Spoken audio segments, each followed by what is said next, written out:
जी एक बार फिर से आप सभी का स्वागत है। कल मैं उधर गई थी, आंसू के पास आ गई थी, फिर वहाँ से रात को आ गए थे, खाना वगैरह खा के बना के धो धा के जो भी था काम। अब बज गया है 12:30 बजने वाले, मतलब 12:20 हो रहे। और मैंने उन्हें बोल दिया था, मैंने कहा खाना आज मैं इधर ही बना दूंगी। सुबह का नाश्ता वो उन्होंने बोला कि हम खुद देख लेंगे। तो अब जो है दोपहर का खाना मैं बना रही हूँ, और खाने में मैं बना रही हूँ कढ़ी चावल। आप फिर बोल लेंगे कि कढ़ी खाते हो, ये क्या करे जी, यूपी वाले दाल और कढ़ी साग ये सबसे ज्यादा खाते हैं। वो देख लो, सब सुन गया कढ़ी चावल, देख लो। फिर आप बोल लो कि कौन खावे, देख लो ये हाल है बच्चों का। साग का नाम सुनेंगे तो राजमा चावल छोले ये चीजें, मतलब खुश हो जाओ बच्चे। तो खैर जी चलिए बनाती हूँ मैं, और खाना सबके लिए बना रही हूँ। यहीं पे कढ़ी चूल्हे पे बनाऊंगी, बाकी जो खाना है वो गैस पे बनाऊंगी, रोटी और क्या बोलते हैं उसको, चावल। तो चलिए लगते हैं काम पे फटाफट से, नहीं तो देर हो जाएगी। वो शायद 1-1:30 बजे तक आएंगे, क्योंकि तब तक ही बच्चों की क्लास चलती है उनकी। तब तक मैं सोच रही हूँ खाना बना लूँ उनके आने से पहले। तू ता थाला ता है ये अंदूर, चल अब जा काम कर ले अपना जो काम रह रहा है ना। अंगूर खा के स्कूल का काम, फिर वो ट्यूशन का काम फिनिश करो। सुनाओ। अभी ना रात ना पीयू दीदी ने बोला था कि आंसू मम्मा पे ना उनके देवर जी आने वाले हैं। नहीं बोला था। कुछ गेस्ट आने वाले थे जी, पर आ नहीं रहे, वो ये उनके बारे में बात कर रहा। देवर जी बता रहा गधा। चलिए जी ठीक है, शुरू करते हैं। तो जी लगी हूँ मैं अपने काम पे, और शुरुआत कर रही हूँ मैं चावल भिगोने से, क्योंकि सब लोग इकट्ठे हैं तो चावल थोड़े से ज़्यादा बनाऊंगी मैं। वैसे हमारे यहाँ पे चावल कोई ज़्यादा नहीं खाता। पीहू के डैडी भी बहुत कम चावल खाते हैं, और पीहू भी हमारी बहुत कम चावल खाती है। मैं खा लेती हूँ थोड़े बहुत, कृष्णा और रूही को शौक है थोड़ा सा। वैसे एक गिलास अगर मैं चावल भी बनाती हूँ तो वो हमारे 2 टाइम चल जाता है, इतने कम चावल हम लोग खाते हैं। लेकिन जब दोनों एक जगह हो जाते हैं तो फिर थोड़े से ज़्यादा ही मैं बनाती हूँ। तो चावल मैंने भिगो दिए हैं, थोड़ा सा जो स्लेब है उसको साफ कर दिया है। वो मेरी सनक है, वो चलती रहती है, उसमें कोई कुछ नहीं कर सकता। तो यहाँ पे मैं दही लेके आई थी, और पानी में डाल के मैं उसकी बना रही हूँ लस्सी, क्योंकि लस्सी की अच्छी लगती है। लेकिन अगर घर की लस्सी हो, गाँव की जो कढ़े हुए दूध की होती है, उसका टेस्ट अलग ही आता है।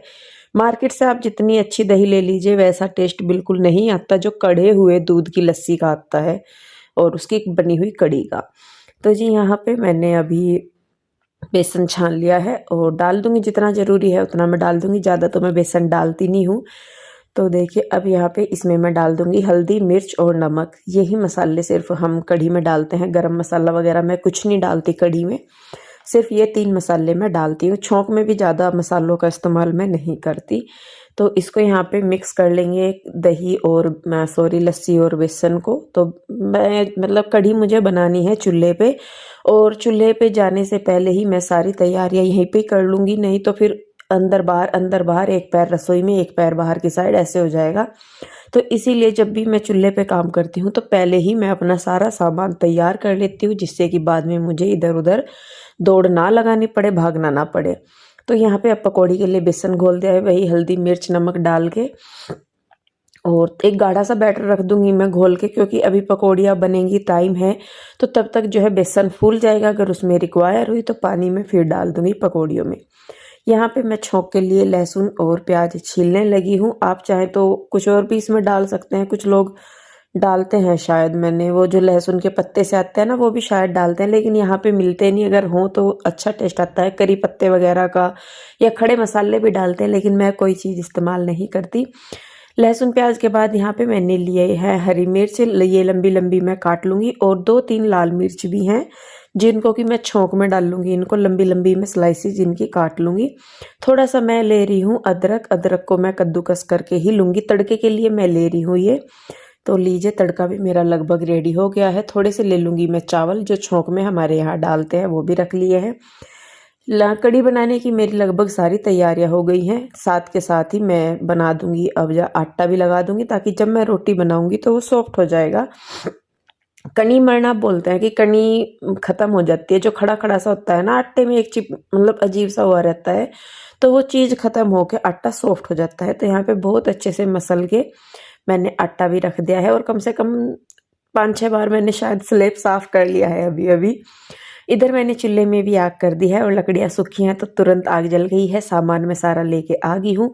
अब जो कढ़ाई है उसको मैं मिट्टी से लीप दूंगी ताकि मैं जब उसे साफ़ करूँ नीचे से तो वो हो जाए। कोशिश नहीं, सॉरी, मैं, आप शायद सोचते भी होंगे कि जब मुझे बार बार इस पे काम करना ही होता है चूल्हे पे तो मैं इसको नीचे से ऐसे ही छोड़ दूं, लेकिन मैं इसको इसलिए साफ़ करती हूँ नीचे से क्योंकि मैं इसे गैस पे भी इस्तेमाल करती हूँ। फिर काले कप बर्तन का ये हो जाता है कि जैसे अगर कहीं रखते भी हैं तो वो सारी जगह काला ही करता है, तो इसीलिए मैं इसको हमेशा साफ़ करती हूँ। इसको क्या, कोई भी बर्तन जो मैं यहाँ रखती हूँ उनको मैं नीचे से उतना ही साफ़ करती हूँ मिट्टी वगैरह लगा के, ताकि वो जब भी मैं उन्हें कहीं रखूँ तो बच्चे हाथ लगा देते हैं या कई बार सामान रखा जाता है आसपास तो वो ख़राब ना हो। तो जी देखिए यहाँ पे अब मैं बनाने लगी हूँ पकौड़ी, और कृष्णा आपने देख ही लिया कितना एक्साइटेड हो रहा था कढ़ी के नाम का। तो ये एक रीज़न है कि भाई मैं बनाती हूँ, ज़्यादातर मैं वही चीज़ें बनाती हूँ जो मेरे बच्चे खाते हैं, कभी कभी अपनी भी पसंद का मैं बना लेती हूँ। और मोस्टली हमारे यहाँ पे कढ़ी हुई, दाल हुए, राजमा, छोले, ये वाली चीज़ें हमारे इधर ज़्यादा पसंद करते हैं। देखिए यूपी में भी काफ़ी बड़ा यूपी है, ऐसा नहीं है कि जो हम पसंद करते हैं वो बाकी भी करते हो, लेकिन हमारे यहाँ ज़्यादातर ये चीज़ें बनती हैं और यही पसंद भी की जाती है। और अब तो खैर बहुत सारी चीज़ें चेंज हो गई है कि बनाने लगे हैं लोग, लेकिन पहले जब हम थे तो वहाँ पे यही स्पेशल चीज़ें होती थी तो यही हम लोग खाते थे, और आगे हमारे बच्चों को भी इन्हीं चीज़ों का शौक़ है। तो जी लीजिए मेरी पकौड़ियाँ बनके हो गई हैं तैयार। अब मैं साथ के साथ लगा दूंगी तड़का। तड़के में मैंने डाल दिया है मेथी दाना और जीरा, साथ में जो मिर्च और अदरक काटे थे वो भी, और उनके बाद मैंने लहसुन प्याज डाल दिया है। लहसुन प्याज जब अच्छे से भुन जाएंगे तब मैं उसमें डाल दूंगी जो क्या बोलते हैं उसको, चावल। और देखिए कृष्णा पकौड़ियों के लिए कितना परेशान हो रहा, मैं इसीलिए एक्स्ट्रा बनाती हूँ क्योंकि मेरे लड्डू को बहुत पसंद है, तीनों के तीनों को। तो जी छोंक हो गया है अच्छी तरह, उसमें मैंने डाल दिया है कढ़ी का घोल और उसके बाद डाल दिया है पानी। पानी मैं ज़्यादा इसलिए डालती हूँ ताकि जो कढ़ी है वो जब पके तो नीचे ना लगे, वो आराम आराम से कढ़ती भी रहे, पकती भी रहे, वो पक के गाढ़ी हो, ना कि बेसन की वजह से गाढ़ी हो, इसीलिए मैं बेसन भी कम इस्तेमाल करती हूँ। तो जी देखिए अब जब तक कढ़ी को उबाल नहीं आता तब तक मुझे इसे चलाना है, और जब इसमें एक उबाल आ जाएगा उसके बाद मैं इसको पकने के लिए रख दूँगी। तो देखें यहाँ पे मैं पकौड़ियाँ तोड़ लूँगी। मैं पकौड़ी इसलिए तोड़ती हूँ ताकि कढ़ी उनके अंदर अच्छे से चली जाए, नहीं तो ऊपर ऊपर तैरती रहेंगी, अंदर उनमें नहीं जा पाती, तो मैं इसीलिए तोड़ती हूँ। और इसे देखिए ये पकौड़ियों के लिए कितना मुझे मस्का लगा रहा, पूरा लाड़ लुटा रहा है कि मम्मा मुझे किसी तरीके से पकौड़ी दे दे, इसको इतनी पसंद है यार। तो ये कह भी रहा था कि मम्मा आप तो कढ़ी में डाल लोगे, मेरे लिए नहीं पकौड़ी बनाओगे, तो मैं इसीलिए बनाती हूँ। इसको बहुत ज़्यादा पसंद है, खाती पीहू रुई भी हैं लेकिन इसको सबसे ज़्यादा पसंद है। और ये देखिए अब ये पीहू भी मांग रही है पकौड़ी, तो ये दोनों कंपटीशन कर रहे हैं आपस में कि जो मम्मा को सबसे ज़्यादा लाड करेगा उसको ही पकौड़ी मिलेंगी। तो जी देखिए कढ़ी में उबाल आ गया है, पकौड़ियाँ मैंने डाल दी है, तो अब ये पकती रहेगी, बीच बीच में मैं इसको आके देखती रहूँगी। और देखिए कितने अच्छे से पक रही है ये कढ़ी। तो इसके नीचे मैं आँच करके चलती हूँ किचन में, वहाँ मैंने पानी उबलने के लिए रख दिया था चावलों का, और वो उबल भी गया है। और ऐसा नहीं है कि जब मैं कढ़ी घुमा रही थी तो मैं वहीं पे ही बैठी थी, बीच बीच में मैं अपने काम करती रहती हूँ। अगर मैं बैठी रहूँगी तो काफ़ी सारे काम जो है वो रुक जाते हैं, तो इसीलिए मैं बीच बीच में उठ के और भी काम करती रहती हूँ। तो जी इधर चावल बनने लगे हैं, उधर मैं रोटियाँ बनाने लगी हूँ, और रोटी सभी के लिए बन रही हैं। खाना मैं शुरू में ही इसलिए बना लेती हूँ ताकि जब भी कोई आए घर में, कोई भी मेहमान हो, कोई भी घर परिवार का सदस्य हो, तो मुझे उनके पास उठने बैठने का टाइम मिल जाए। नहीं तो क्या होता है कि जब वो आते हैं, कोई भी मान लीजिए आए, हम रोटियों में ही लगे रहते हैं, औरत का ज़्यादातर टाइम किचन में ही निकल जाता है, और इसी वजह से ना तो वो बैठ पाती ना बात कर पाती, एक फॉर्मेलिटी सी होके रह जाती है कि बस जब आए अपना हाल चाल पूछा, बाकी अपना सारा टाइम फिर किचन में ही निकलता है। तो इसीलिए ज़्यादातर मेरी यही कोशिश रहती है कि जब भी मुझे पता लगता है कि कोई आ रहा है तो मैं उनके आने से पहले अपना सारा काम मैं करके निपटा के बैठती हूँ, ताकि जब वो आए तो मैं ज़्यादा से ज़्यादा टाइम उनके साथ निकाल सकूँ, और उन्हें ये ना फील हो कि भाई ये तो अपना लगी रही थी काम में, हम तो आए ऐसे ही चले गए। तो जी देखिए किचन मैंने समेट दिया है, रोटियां वगैरह बना दी है, चावल भी बन गए हैं, कढ़ी भी मेरी काफ़ी पक चुकी है, आप देख भी रहे होंगे कितनी कम होगी। नमक मिर्च मुझे थोड़ा सा कम लग रहा था, जब मैंने टेस्ट करके देखा तो उसी के हिसाब से मैंने उसमें नमक मिर्च और डाल दिया है। और मतलब लकड़ियाँ निकाल के सिर्फ आँच उसके नीचे छोड़ दी है मैंने, ताकि वो पकती रहे थोड़ी देर और।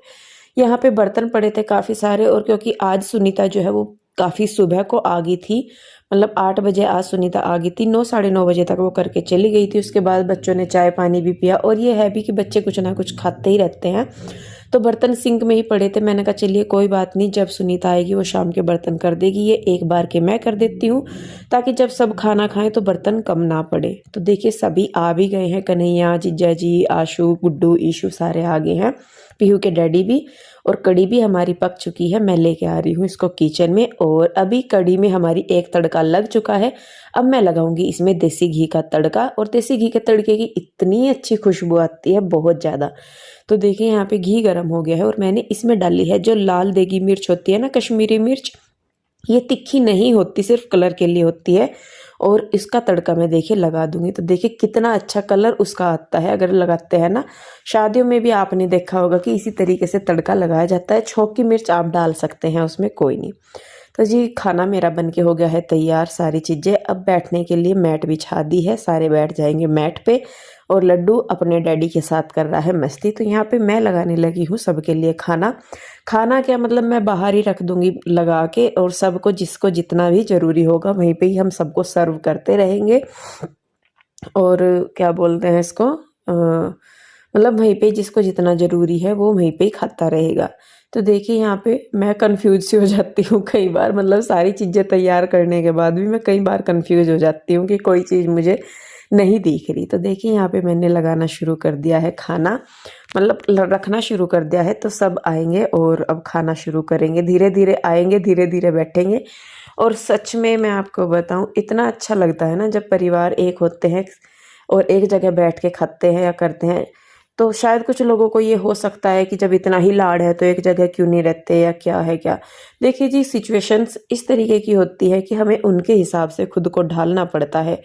हम यहाँ पे हैं इसीलिए एक दूसरे के पास आ जाते हैं, वरना बहुत सारे लोग ऐसे हैं कि जो नहीं आ पाते, दूर रह के छोड़े घर में भी एक दूसरे के साथ नहीं हो पाते।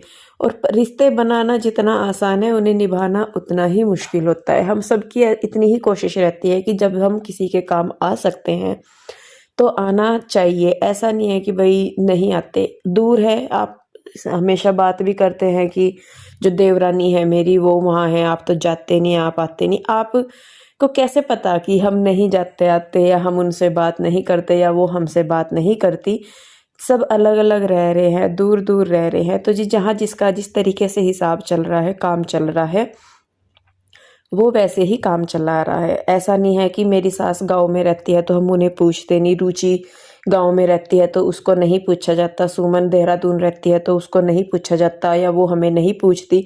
हम आपस में भी अगर ना बात करें तो भी हम एक दूसरे की पूरी खोज खबर मतलब कह सकते हैं आप रखते हैं। हम जानते हैं एक दूसरे के बारे में सब कुछ, चाहे ये भाई आपस में बात करें, चाहे हम आपस में बात करें। तो सारी ही चीज़ें मेंटेन करके तभी एक परिवार को एक जगह रखा जा सकता है। आप लोग भले ही दूर रहे, लेकिन मन से दूर नहीं होने चाहिए, और इतनी भी दूरी आपस में नहीं होनी चाहिए कि अगर कभी हम लोग एक जगह जुड़ने की कोशिश भी करें तो वो ना हो। तो जी हमारी तो यही कोशिश रहती है, सभी की है। हम भी चारों देवरानी जेठानी मान लीजिए, हम 3 बहनें हैं, चौथी सुमन है, या ये भी 5 भाई हैं। तो सभी की यही कोशिश रहती है कि भले ही दूर रहे लेकिन एक दूसरे से जुड़े रहे, आपस में खुशियाँ बनी रहे, सुख शांति बनी रहे, मेल जोल बना रहे, कोई दिक्कत नहीं है। तो जी देखिए अब यहाँ पे खाना वगैरह खा लिया है, और बर्तन वगैरह जो है वो मैंने निकाल के रख दिए हैं। बच्चों ने भी खाना खा लिया है। अब प्यू रुई हर की होगी है ट्यूशन जाने की तैयारी, क्योंकि इनको जाना था ट्यूशन, तो बच्चे भी चले गए हैं ट्यूशन। अब मैं बना रही हूँ शाम की चाय। गुजिया रखी थी, कुछ मैंने भेज दी थी उधर, और जब भाई कोई आते हैं घर में तो सभी कोई सारी चीज़ें दी जाती हैं। तो देखिए बस फिर मैं कहा चलिए गुजिया भी खा लेते हैं। उसके बाद यहाँ पे थोड़ी देर बैठ के बात करने के बाद मैं बना रही हूँ चाय। सब बैठे हैं, कन्हैया चला गया था बच्चों को लेके, वैसे भी वो चाय नहीं पीता है तो वो चला गया था। बाकी हम लोग हैं यहाँ पे, बस हम चारों हैं, और गुड्डू और ईशू हैं, कृष्णा, रूही और पीहू तीनों ट्यूशन जा चुके हैं। तो जी देखिए, मेरा तो ये मानना है कि अगर हम कोशिश करें तो शायद सारी चीज़ें सही हो सकती हैं, लेकिन ऐसा नहीं है कि भाई एक ही तरफ से हो, दोनों तरफ से बराबर एफर्ट होने चाहिए, तो कुछ भी मुश्किल नहीं है। और आज तो हमारा पूरा ही कुनबा इकट्ठा हो गया और वो दिन भी जल्दी ही आएगा जब हम पूरे चारों, हम देवरानी, जेठानियाँ, हमारी सास, ये पांचों भाई, सारे बच्चे, पूरा परिवार एक जगह होगा। और भगवान से प्रे करती हूँ कि जल्दी ही वो दिन आए, क्योंकि जब भी हम गाँव में जाते हैं तो इस तरीके की सिचुएशन होती हैं कि सब एक साथ नहीं जा पाते, तो अपना अपना हिसाब देख के ही सब जाते हैं।